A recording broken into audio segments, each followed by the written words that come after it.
Audio Jungle. Good morning student, आप सबका स्वागत है आज के क्लास में। और आज का क्लास कक्षा 10वीं के सामाजिक विज्ञान के ऊपर तैयार किया गया है।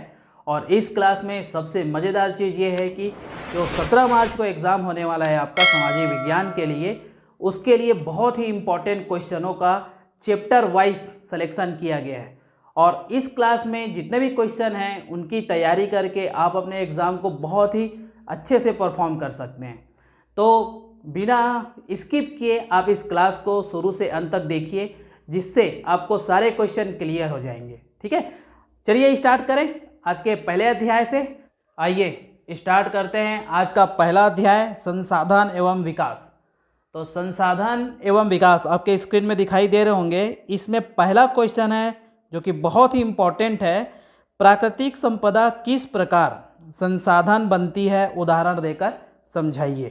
प्राकृतिक संपदा के बारे में आपको बताना है, जैसे कि जमीन, जंगल, पानी, ये प्राकृतिक संपदा है, ये किस प्रकार संसाधन बनती है उसके बारे में आपको बताना होगा। सेकंड क्वेश्चन उसी प्रकार है, आप इनमें से किस प्राकृतिक संसाधन मानेंगे, कारण सहित चर्चा करें। जैसे कि नदी का पानी, बोतल में बंद मिनरल वाटर, डीजल, सिलेंडर में भरा ऑक्सीजन, खनिज तेल, संगमरमर इत्यादि। प्रश्न क्रमांक 3, संसाधनों का प्रबंधन क्यों आवश्यक है। बहुत ही इंपॉर्टेंट क्वेश्चन है। जितने भी हमारे पास संसाधन हैं उनका प्रबंधन क्यों आवश्यक है। इसी प्रकार आपकी स्क्रीन में दिखाई दे रहे हैं। प्रश्न क्रमांक 4, अपशिष्ट पदार्थ क्या है उसके बारे में आपको समझाना है। प्रश्न क्रमांक 5 है, अनवीनीकरणीय संसाधन क्या है। अनवीनीकरण संसाधन मतलब जो पृथ्वी पर सीमित मात्रा में पाए जाते हैं, उसे इस प्रकार के आंसर में आप रख सकते हैं। ठीक है, आप अपने स्क्रीन को विशेष ध्यान दीजिएगा, क्वेश्चन पूरी तरह से बताया जा रहा है। क्वेश्चन नंबर 6 है, इंडोसल्फान क्या है। इंडोसल्फान एक रासायनिक पदार्थ है, जानलेवा कीटनाशक है, उसके बारे में क्वेश्चन आपको लिखना होगा, आंसर इसके बारे में। ठीक है, इसी प्रकार आप देख सकते हैं डीडीटी का उपयोग कौन और क्यों करवाता है, इसको भी आप अपने क्वेश्चन में रख सकते हैं। क्वेश्चन नंबर 7 है, नवीनीकरणीय संसाधन कौन सा है या कौन सा नहीं है, इन चीज़ों के बारे में आपको बताना होगा। बहुत ही इंपॉर्टेंट क्वेश्चन है, 2-3 बार पूछा जा चुका है। क्वेश्चन नंबर नेक्स्ट है, ऊर्जा से क्या तात्पर्य है। ऊर्जा से आप क्या समझते हैं उसके बारे में आपको समझाना है। चलिए आगे बढ़ते हैं नेक्स्ट क्वेश्चन में। नेक्स्ट क्वेश्चन है, प्राकृतिक संसाधनों के साथ मनुष्य के संबंध किस प्रकार बदलते हैं, इसके बारे में आपको परिभाषित करना है। या यही क्वेश्चन संसाधन विकास को किस प्रकार प्रभावित करते हैं, इस टाइप से भी पूछा जा सकता है। ठीक है, चलिए ये तो अध्याय फर्स्ट था। सेकंड देखते हैं, भूमि संसाधन। तो भूमि संसाधन से कौन कौन से क्वेश्चन आ सकते हैं जी। पहला क्वेश्चन है, परती और बंजर भूमि में क्या अंतर है और विकास योजना बनाने में इनका क्या महत्व है। ये बहुत ही बार पूछा जा चुका है, आप अच्छे से ध्यान देंगे। ठीक है, चलिए क्वेश्चन नंबर नेक्स्ट सेकंड है आपका, बहुत ही इंपॉर्टेंट क्वेश्चन है, बहुत ही अच्छे से इसको तैयारी कीजिएगा। भूमि के निम्नीकरण के क्या मानवीय कारक हैं। आपके स्क्रीन में दिखाई दे रहा होगा, बहुत ही इंपॉर्टेंट क्वेश्चन है, ध्यान देंगे ना। भूमि के निम्नीकरण के क्या मानवीय कारक हैं। उसी प्रकार सेकंड क्वेश्चन आपके सामने में आएगा, देखिएगा। निम्नांकित तालिका में कुछ नाम दिए गए हैं जिनके द्वारा मिट्टी का उपयोग किस प्रकार किया जाता है, उसे आपको समझाना है। जैसे कि तालिका में आपका दिया रहेगा, कुम्हार दिया रहेगा, किसान दिया रहेगा, मूर्तिकार, उद्योगपति, गांव की महिला, ये मिट्टी का उपयोग कैसे करते हैं उसके बारे में आपको बताना होगा। चलिए इसी अध्याय में नेक्स्ट क्वेश्चन देखते हैं, उपवन भूमि कृषि भूमि से भिन्न है, अपने विचार लिखिए। ये 2-3 बार पूछा जा चुका है, आप इसका आंसर बहुत ही अच्छे से दीजिएगा। ठीक है, नेक्स्ट क्वेश्चन इसी अध्याय में है, भूमि प्रबंधन के लिए कौन कौन से तरीके अपनाए जा सकते हैं, उल्लेख कीजिए। भूमि प्रबंधन के लिए बहुत सारे तरीके हैं। गांव का नियोजित करना है, बंजर भूमि का उपयोग करना होता है, परती भूमि का उपयोग करना होता है, लेकिन इनमें से आपको कुछ लिखना रहेगा। ठीक है जी, अब आगे बढ़ें। चलिए स्टार्ट करते हैं अध्याय 3, कृषि। कृषि से किस टाइप से क्वेश्चन पूछा जा सकता है। तो कृषि से आप तो समझ सकते हैं, वर्षा के बारे में भी क्वेश्चन आ सकता है ना जी, मिट्टी के बारे में भी क्वेश्चन आ सकता है, हवा के बारे में भी क्वेश्चन आ सकता है। तो लेकिन हम कुछ क्वेश्चन सेलेक्ट किए हैं, जैसे कि पहला क्वेश्चन देखिए आप, जैव प्रौद्योगिकी क्या है। उसी प्रकार दूसरा क्वेश्चन है, ये अति लघुत्तरी प्रश्न में आते हैं, हरित क्रांति किसे कहते हैं। तीसरा क्वेश्चन है, फसल चक्र किसे कहते हैं। इस प्रकार ये जो अति लघुत्तरी प्रश्न है 2 नंबर के, उसको आपको बहुत ही अच्छे से देना होगा। चलिए आगे बढ़ते हैं। लघुत्तरी प्रश्न कुछ आते हैं 3 नंबर के इसी चैप्टर से। भूमंडलीकरण एवं भारतीय कृषि पर एक टिप्पणी लिखिए। आप अपने स्क्रीन में दिखाई देगा, बहुत सारे इंपॉर्टेंट क्वेश्चन है, आप स्क्रीनशॉट भी कर सकते हैं और बिना स्किप किए पूरा वीडियो को देखिए, बहुत फायदा होने वाला है आपको। देखिए क्या है नेक्स्ट क्वेश्चन, भूमंडलीकरण एवं भारतीय कृषि पर एक टिप्पणी लिखिए। उसी प्रकार नेक्स्ट है, खरीफ रबी एवं जायद फसलों का विवरण उदाहरण देकर समझाइए। ये कृषि में से आ सकता है, तो इसको आपको समझना है। इसी प्रकार नेक्स्ट अध्याय देखते हैं, खनिज संसाधन एवं औद्योगिकरण। खनिज संसाधन और औद्योगिकरण में सबसे इंपॉर्टेंट क्वेश्चन है खनिज के बारे में। पहला क्वेश्चन देखेंगे, कौन कौन से खनिज ऊर्जा के महत्वपूर्ण स्रोत हैं। आप अपने स्क्रीन में देखिए कौन कौन से खनिज ऊर्जा के महत्वपूर्ण स्रोत हैं। हम जानते हैं कि तेल भी है, प्राकृतिक गैस भी है, लोहा भी है, कोयला है, इसी में से आपको आंसर देना होगा। नेक्स्ट क्वेश्चन देखिए, 2 धात्विक खनिजों के नाम लिखिए। 2 धात्विक खनिज बहुत ही इंपॉर्टेंट है, आप याद करके जाएंगे। उद्योग स्थापित करने में बैंक की क्या भूमिका होती है। उद्योगों को बहुत सारे लोन देते हैं, तो बैंक का तो बहुत ज़्यादा भूमिका होती है। आप कुछ भी लिख सकते हैं, नंबर तो मिलेगा ही मिलेगा उसमें। नेक्स्ट क्वेश्चन देखो, उत्खनन से किस प्रकार के पर्यावरणीय दुष्प्रभाव हो सकते हैं, उनके क्या निदान हैं। ये पूछा गया है बार बार क्वेश्चन। उत्खनन से कौन कौन सी समस्याएं उत्पन्न हो सकती है, अगर ये परिवर्तन करके दिया तो आप इसको अच्छे से लिख सकते हैं। इसी प्रकार कुछ इंपॉर्टेंट 2-2 नंबर के क्वेश्चन आते हैं। ई कॉमर्स किसे कहते हैं, कोयला किस प्रकार का संसाधन है, या निजीकरण किसे कहते हैं। आजकल जान तो रहे हैं निजीकरण का बहुत ज़्यादा चल रहा है, तो उसके बारे में क्वेश्चन आज मेरे हिसाब से आ सकता है, आप अच्छे से तैयारी कीजिएगा। प्रश्न क्रमांक नेक्स्ट देखते हैं, खनिज की परिभाषा लिखिए। भारत में जो खनिज पाए जाते हैं बहुत ज़्यादा मात्रा में, जैसे कि कोयला, उसके बारे में भी आप परिभाषा कुछ लिख सकते हैं। ठीक है, अब हम देखते हैं मानव संसाधन, अध्याय 5। मानव संसाधन में पहला क्वेश्चन है, किसी देश में अगर बालक वर्ग के लोग बहुत कम हो तो उस देश पर क्या प्रभाव पड़ेगा। ध्यान देंगे, बहुत इंपॉर्टेंट क्वेश्चन है भाई। तो बालक वर्ग अगर कम हो जाते हैं तो उस देश की क्या हो जाती है, सबसे ज़्यादा शिक्षा, स्वास्थ्य, आर्थिक स्थिति बहुत डामाडोल हो जाती है। ठीक है, नेक्स्ट क्वेश्चन देखते हैं, बहुत इंपॉर्टेंट है। जनगणना से कौन कौन से आंकड़े प्राप्त होते हैं, जैसे कि लोगों की कुल संख्या पता चलता है, पढ़े लिखे लोग कितने हैं, ग्रामीण और नगरीय वितरण कितने हैं, ये सब इसके आंसर आप दे सकते हो। बहुत ही आराम से पढ़िए, बहुत ही इजी क्वेश्चन है। आते हैं नेक्स्ट क्वेश्चन में, भारत में पुरुषों की तुलना में महिलाओं की साक्षरता कम है, इसके क्या कारण है। आपके स्क्रीन में दिखाई दे रहा है, सभी क्वेश्चन बहुत ही अच्छे से पढ़ेंगे जी इसको। भारत में पुरुषों की तुलना में महिलाओं की साक्षरता कम है, इसके क्या कारण हो सकते हैं, उसको आपको बताना है। जैसे कि गरीबी भी हो सकती है, अंधविश्वास भी हो सकता है, बहुत सारे सामाजिक कारण भी होते हैं, तो इन चीज़ों को आपको देखना होगा। चलिए बढ़ते हैं आगे नेक्स्ट क्वेश्चन में, बढ़ती हुई जनसंख्या पूरे विश्व के विकास में बाधक है, क्या आप इस कथन से सहमत हैं, कारण बता के आपको लिखना होगा। ठीक, चलिए ये चैप्टर भी समाप्त करते हैं। अध्याय नेक्स्ट में आते हैं, मानव अधिवास। तो इस प्रकार इसका जो पहला क्वेश्चन है, मानव के लिए आवास क्यों आवश्यक है। हम जानते हैं मानव के लिए जो आवास होता है वो गोपनीयता के लिए, सुरक्षा के लिए, एकांत के लिए बहुत इंपॉर्टेंट है। उसी प्रकार दूसरा क्वेश्चन में आ जाओ, क्राल क्या है। लाइन से देखिए क्वेश्चन दिया है 2-2 नंबर का, बगतरा गांव किस योजना में शामिल है। अब हम देखते हैं कुछ क्वेश्चन 3 नंबर के, जलवायु के विभिन्न घटक किस प्रकार मकानों के निर्माण को प्रभावित करते हैं। मानव अधिवास को प्रभावित करने वाले कारक कौन कौन से हैं, उसको आपको बताना होगा। चलिए आगे बढ़े नेक्स्ट क्वेश्चन में, नगरीकरण से कौन कौन सी समस्याएं उत्पन्न हो रही है, उदाहरण देकर समझाइए। तो इस प्रकार नगरीकरण के बारे में आपको बताना है। नेक्स्ट क्वेश्चन इसी में है, नगरीय अधिवास को उत्पत्ति को प्रभावित करने वाले कारकों का उल्लेख कीजिए, जैसे कि जलवायु होता है, खनिज होता है, जलपूर्ति होता है, परिवहन होता है, यातायात होता है, उन सभी के बारे में आपको बताना होगा। अब देखिए उसी के पास क्वेश्चन एक और है, ग्रामीण अधिवास के प्रतिरूपों का वर्णन कीजिए। नगरीय और ग्रामीण, इन दोनों के बारे में आपको बहुत अच्छे से एक्सप्लेन करना होगा। ठीक है, चलिए नेक्स्ट अध्याय में आते हैं। प्रथम विश्व युद्ध में क्या क्या क्वेश्चन इंपॉर्टेंट है वो हम देखते हैं। पहला जो क्वेश्चन है, सार कोयला खदान क्षेत्र कहाँ पर है, ये बहुत ही इंपॉर्टेंट क्वेश्चन है, अच्छे से याद करिएगा। नेक्स्ट क्वेश्चन इसी में है, प्रथम विश्व युद्ध के दोनों पक्षों के दो दो देशों के नाम बताइए। दो पक्ष थे, दोनों देशों के जनरली क्या हो सकते हैं, जो दोनों पक्ष में जो देश है उसके नाम आपको बताना होगा। नेक्स्ट क्वेश्चन है, जर्मनी ने बेल्जियम पर हमला क्यों किया, इस चीज़ों के बारे में आपको बताना है।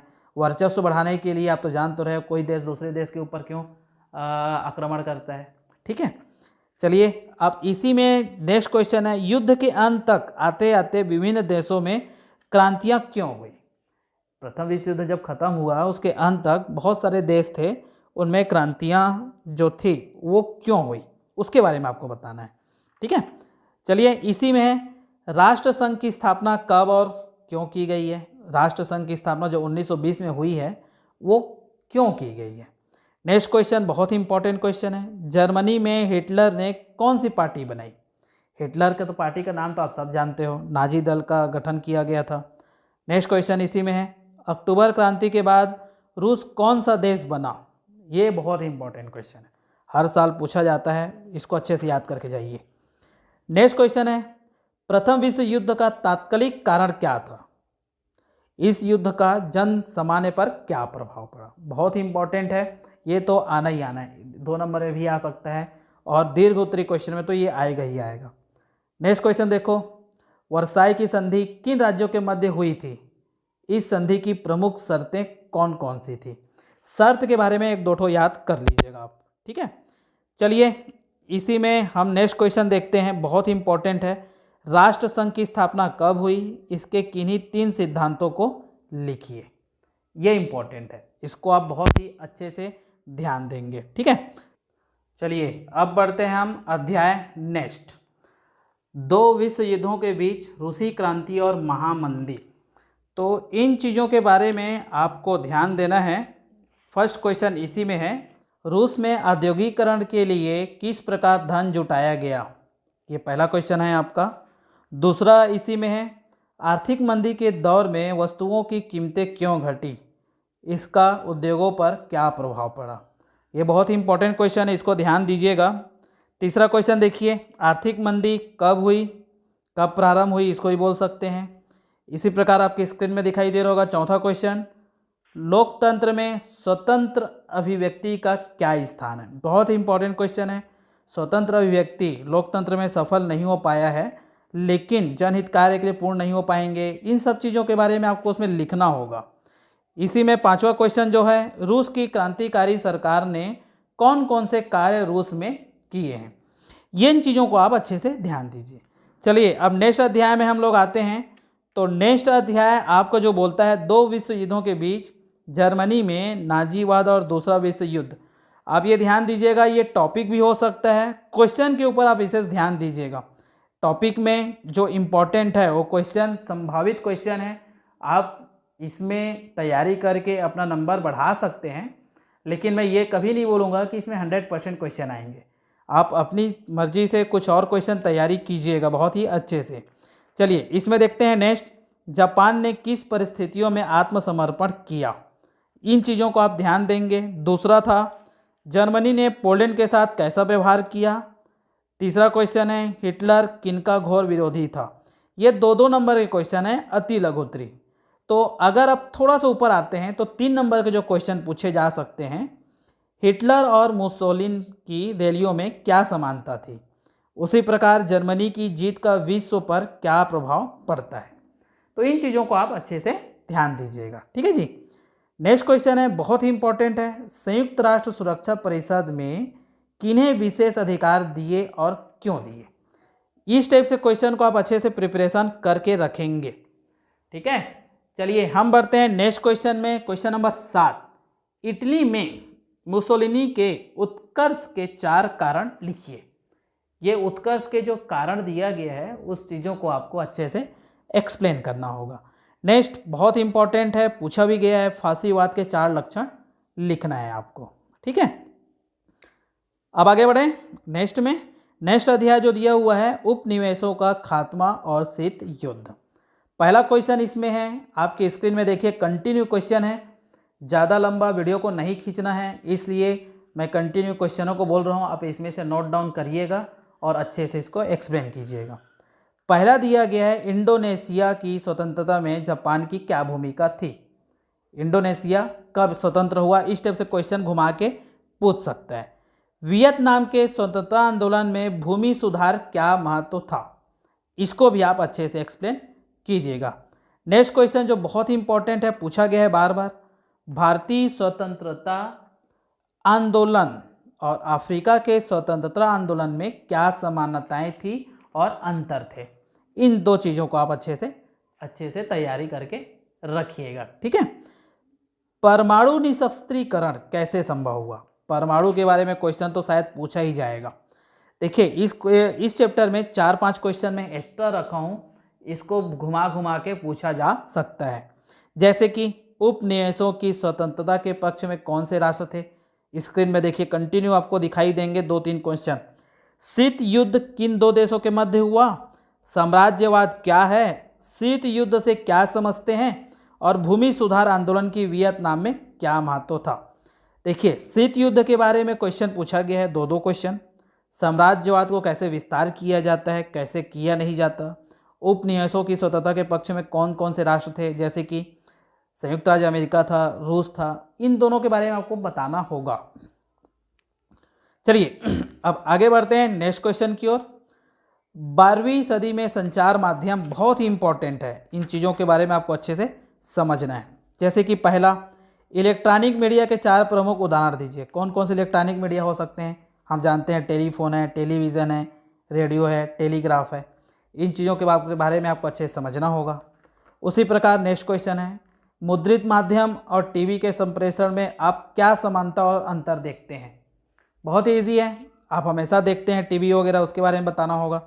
चलिए देखिए आपके सामने में देखिए कंटिन्यू क्वेश्चन, बहुत ही छोटे छोटे क्वेश्चन हैं। जैसे कि रेडियो टीवी के महत्वपूर्ण कार्य बताइए, भारत की पहली फिल्म कब बनी, संचार माध्यम क्या है, इंटरनेट का उपयोग क्या है, संचार के प्रमुख साधनों को स्पष्ट कीजिए, चलचित्र का निर्माण किसने किया। इस टाइप से क्वेश्चन हमेशा पूछे जाते हैं 2-2 नंबर के। देखिए जो डेली यूज़ करते हैं ना, उसी में से क्वेश्चन दिया गया है। अब देखिए नेक्स्ट क्वेश्चन है आपके सामने में, आपके आसपास ऐसी कौन कौन सी चीज़ें उपलब्ध है जो हमें दूसरे देशों से जोड़ती है, इसके 5 बिंदुएं लिखिए। जैसे कि मोबाइल फ़ोन है हमारे पास, परिवहन है, मनोरंजन के बहुत सारे साधन हैं, इंटरनेट है, इस प्रकार आप देख सकते हैं। अब आते हैं हम लोग आपके सामाजिक विज्ञान में राजनीतिक खंड से। भारत के संविधान का निर्माण वाले में से क्या क्या क्वेश्चन बन सकता है। पहला क्वेश्चन बन सकता है, बहुत ही इंपॉर्टेंट है, संविधान में मुख्य रूप से किन विषयों को सम्मिलित किया जाता है। इसी प्रकार दूसरा है, संविधान सभा ने संविधान निर्माण में लोगों की भागीदारी को बढ़ाने के लिए क्या क्या कदम उठाए हैं। लोगों की भागीदारी को बढ़ाना है तो क्या क्या कदम में हम लोगों की भागीदारी को बढ़ा सकते हैं। इसी प्रकार देखिए आपके स्क्रीन में दिखाई दे रहा है, संविधान निर्माण का कार्य किसके द्वारा किया गया है। आप तो सब जानते हैं किसके द्वारा किया गया है, भारतीय संविधान निर्माण का कार्य संविधान सभा के द्वारा किया गया है। 2 नंबर का क्वेश्चन है, 1 लाइन का आंसर आप दे सकते हैं। संविधान सभा का अध्यक्ष किसने बनाया गया, तो आप जानते हैं सबसे पहला जो अध्यक्ष थे राजेंद्र प्रसाद थे। बहुत ही ईजी है, इस टाइप से क्वेश्चन पूछे जाते हैं, छोड़ना नहीं है।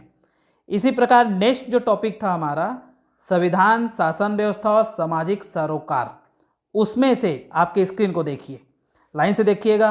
5-6 क्वेश्चन मैं बहुत ही इजी वे में निकाला हूँ। क्वेश्चन तो बहुत सारे हैं, लेकिन जो इंपॉर्टेंट है उसको देखिए। छत्तीसगढ़ में लोकसभा की कितने सीटें हैं और राज्यसभा की कितने सीटें हैं। लोकसभा की 11 है, राज्यसभा की 5 है। इसका आंसर है 2-2 नंबर का, बहुत ही इंपॉर्टेंट है। इसी प्रकार नेक्स्ट क्वेश्चन है, संसद का न्यायिक काम क्या है। इस काम को उच्चतम न्यायालय को न देकर संसद को क्यों दिया गया है। देखिए भाई, संसद का न्यायिक काम के बारे में आपको जानना भी है, ये आपके डेली लाइफ में यूज़ भी होना है, इसलिए उसको अच्छे से समझना होगा। अब थोड़ा सा स्क्रीन को एकदम नज़र हटाना नहीं है, कंटिन्यू देखिए, बहुत ही छोटा छोटा क्वेश्चन है। मैं स्क्रीन में आपका लिखा हुआ हूँ, थोड़ा सा अच्छे से ध्यान दीजिएगा। भारतीय संसद का उच्च सदन किसे कहते हैं? 2 सदन होते हैं, उच्च सदन, निम्न सदन, उसके बारे में हमको बताना है। भूदान आंदोलन कब हुआ है? मौलिक अधिकारों की रक्षा कौन करता है? हमारा सर्वोच्च न्यायालय जो करता है, उसके बारे में देना है। संसद का न्यायिक काम क्या है? हमारा संसद जो है ना, उसका न्यायिक काम क्या होता है, वो कंट्रोल करके रखता है, उस चीज़ों के बारे में बताना है। संसद के दोनों सदनों में सदस्य संख्या में अंतर क्यों होते हैं? 2 सदन अभी बताया, निम्न सदन, उच्च सदन, दोनों में अंतर कौन रखता है, उसके बारे में आपको ध्यान देना है। जमींदारी प्रथा को कैसे समाप्त किया गया और भारतीय संसद के कार्यों का वर्णन करना है। ठीक है जी। तो इस प्रकार आपके सामने में जो क्वेश्चन दिया हुआ है, एक और क्वेश्चन जो महत्वपूर्ण लगा मेरे को, प्रधानमंत्री की नियुक्ति कौन करता है? प्रधानमंत्री के कार्यों का वर्णन कीजिए। अभी तो आप जानते हैं ये दीर्घ उत्तरी वाले क्वेश्चन में से पूछा जा सकता है। ठीक है जी। चलिए अब बढ़ते हैं नेक्स्ट अध्याय की ओर, स्वतंत्र भारत में लोकतंत्र और राजनीतिक संस्थाओं की कार्य प्रणाली। ठीक है, तो इसमें क्या क्या क्वेश्चन आ सकते हैं? इसमें मेरे हिसाब से पहला जो क्वेश्चन बना है, 1950 के बाद भारत में सत्ता का केंद्रीकरण क्यों हुआ होगा? पहला क्वेश्चन। इसी प्रकार दूसरा क्वेश्चन देखिए, भाषा आधारित प्रदेश गठन से क्या क्या सकारात्मक प्रभाव हुए? इसको आपको देखना होगा। नेक्स्ट क्वेश्चन है, बहुत ही इंपॉर्टेंट है, प्रथम 2 पंचवर्षीय योजनाओं के अनुसार भारत शासन की आर्थिक नीति एवं उद्देश्य क्या थे? इसको ध्यान देना है। इसी प्रकार नेक्स्ट क्वेश्चन, पंजाब आंदोलन और असम आंदोलन में क्या समानताएं और असमानताएं थी? आपको दिखी है, उसके बारे में आपको बताना होगा। ठीक है जी। देखिए इस प्रकार जो क्वेश्चन पूछे जा रहे हैं वो बहुत ही इंपॉर्टेंट क्वेश्चन है, थोड़ा थोड़ा आप उसको याद करके रखिएगा, बहुत अच्छा आपको फील होगा। ठीक है, और अच्छे से एग्जाम में आप दे सकते हैं। ठीक, चलिए अब हम बढ़ते हैं आगे नेक्स्ट अध्याय की ओर। तो नेक्स्ट अध्याय आपका है लोकतंत्र में जन भागीदारी। तो लोकतंत्र में लोगों की जो जन भागीदारी है उसके बारे में क्या क्या क्वेश्चन जो इम्पोर्टेंट पूछा गया है उसके बारे में हम देखते हैं। तो पहला क्वेश्चन आपके सामने में है, देखिए कंटिन्यू क्वेश्चन दिखाई दे रहा है आपके स्क्रीन में। पहला क्वेश्चन है, सार्वभौमिक वयस्क मताधिकार किसे कहते हैं? राजनीतिक दलों का मुख्य उद्देश्य क्या है? भारत में मतदाताओं की जनसंख्या वृद्धि का मुख्य कारण क्या है? तो इस प्रकार ये क्वेश्चन पूछे जाते हैं। मतदान व्यवहार को प्रभावित करने वाले तत्व कौन कौन से हो सकते हैं? ठीक है जी, तो इन चीज़ों को आप ध्यान दीजिएगा। कुछ क्वेश्चन और दिए हुए हैं, उसको भी आप देखिए, जैसे कि दबाव समूह और राजनीतिक दलों में मुख्य अंतर बताइए जिससे उनकी पहचान की जा सकती है। लोकतंत्र में जन भागीदारी को समझाइए। तो देखिए कुछ कुछ क्वेश्चन हैं जिसको आपको सेल्फ स्टडी करना होगा, उसको भी आपको देखना होगा। इसी में मैं कुछ क्वेश्चन और निकाला था, भारत में प्रथम आम चुनाव कब हुआ? संसद में महिला सदस्य कितने और क्यों होने चाहिए? इस टाइप से आपको करना होगा।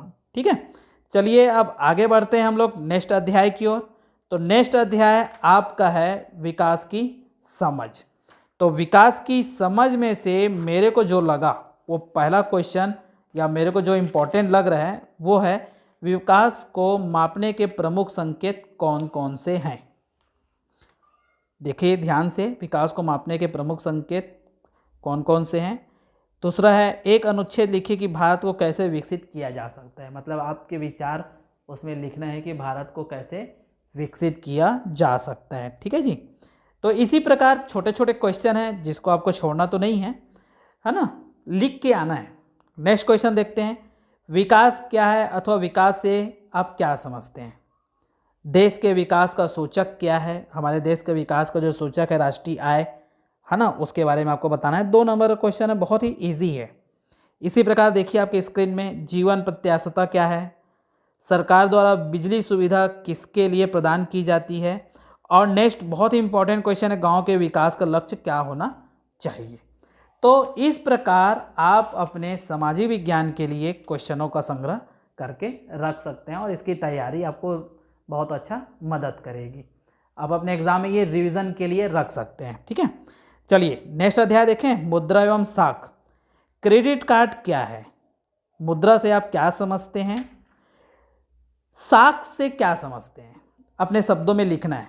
जैसे कि नेक्स्ट क्वेश्चन आपको बारे में दिया गया है बैंकों के बारे में। बैंकों में ग्राहकों के पैसे किन किन खातों में जमा होते हैं। ठीक है जी। देखिए मैं क्वेश्चन को बहुत ही जल्दी बता रहा हूँ।